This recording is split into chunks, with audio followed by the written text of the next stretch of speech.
On commence avec le tournoi qualificatif UFO pays pour la CAN 2020 et les éléphants U20 viennent de terminer le match contre le Burkina Faso et ça s'est soldé par la victoire de nos chers éléphants U20 1 but à 0. Donc on espère que le prochain match qui est le mercredi contre le Nigeria va se solder par une victoire qui va faire de telle sorte qu'on puisse sortir de notre poule pour qu'on puisse se qualifier pour cette CAN U20. En tout cas, félicitations à vous chers éléphants U20 et en avant pour la victoire contre le Nigeria.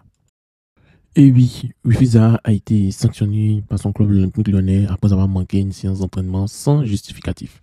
Le club a donc procédé à une retenue sur son salaire en guise de sanction et il n'a pas été aussi convoqué lors du match précédent contre le Havre. Ils ont gagné 4-0. Et bon, c'est ça quoi. En tout cas, on ne sait pas ce qui se passe avec nos chers Wifiza. Mais bon, tout ce qu'on peut dire, il faut qu'il arrive, il puisse se ressaisir, voilà, se ressaisir pour qu'il ait une attitude un peu plus professionnelle. Parce que là, ça, comment on appelle, les détracteurs ont de quoi dire que on savait que c'est un mauvais gagnant. Donc, il faut vraiment te ressaisir, cher champion. Ian Go a réalisé une prestation de haut niveau lors du match contre le Sporting Club d'Angers. Voilà, donc il s'est distingué en délivrant une passe décisive sur le but égalisateur. Et ça montre aussi sa vision du jeu, surtout sa précision. Son influence offensive dans le club de Toulouse est vraiment, vraiment très appréciée tout au long du match. Et on voit que il pose beaucoup de problèmes aux défenses adverses. Face à Yaya Fofana, Yango a su garder son calme et puis il a orchestré des passes clés pour Toulouse. En tout cas, pour ceux qui ne le savent pas, c'est quelqu'un qui est ils sont en train de faire ses papiers. Voilà. Pour qu'il ait la nationalité sportive ivoirienne. Donc, ne vous étonnez pas à ce qu'il puisse être appelé lors du prochain rassemblement le mois de novembre avec la Zambie et puis le Tchad. En tout cas, ça va être vraiment, vraiment un très, très grand renfort pour nous du côté ailier que milieu offensif. Donc, on aura de très, très grands ailiers dans cette équipe de Côte d'Ivoire. Maintenant, le problème de l'équipe de Côte d'Ivoire, c'est l'attaquant de pointe. Si on avait un attaquant un peu du style comme Drogba dans cette génération, franchement, on va partir loin. Donc, il faut vraiment trouver un attaquant. Parmi ceux qui sont là aussi, il faut que aussi la mayonnaise puisse prendre.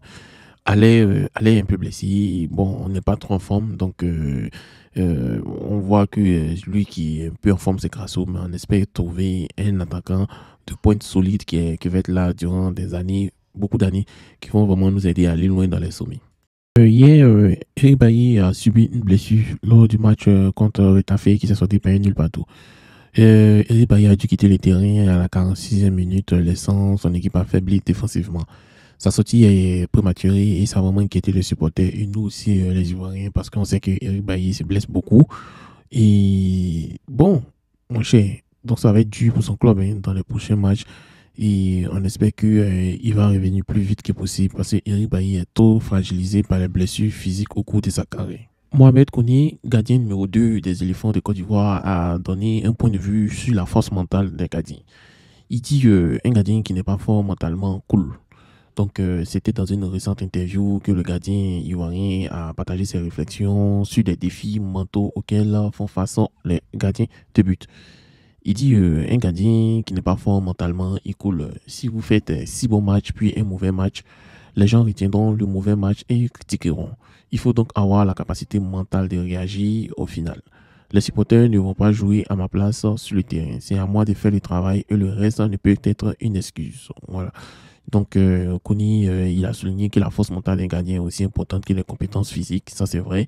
Il note aussi que les supporters critiqueront, se concentreront toujours sur les performances négatives. Donc, il veut reconnaître la constance globale d'un gardien. Comme l'explique Koni, la seule façon de surmonter ces défis, c'est avoir une bonne capacité à réagir, ne pas se laisser une seule erreur définir sa performance en global. Donc, il dit aussi que le gardien est responsable de son propre, comment on appelle, de ses propres facteurs externes. Et en tant que dernier rempart, le gardien de but peut faire face à une pression immense et il est bien conscient. Donc, c'est un point de vue très franc que Mohamed Kone a livré et son rôle essentiel, c'est la force mentale. Donc, on espère que nos gardiens éléphants vont savoir développer cette capacité. Qu'est-ce que vous en pensez?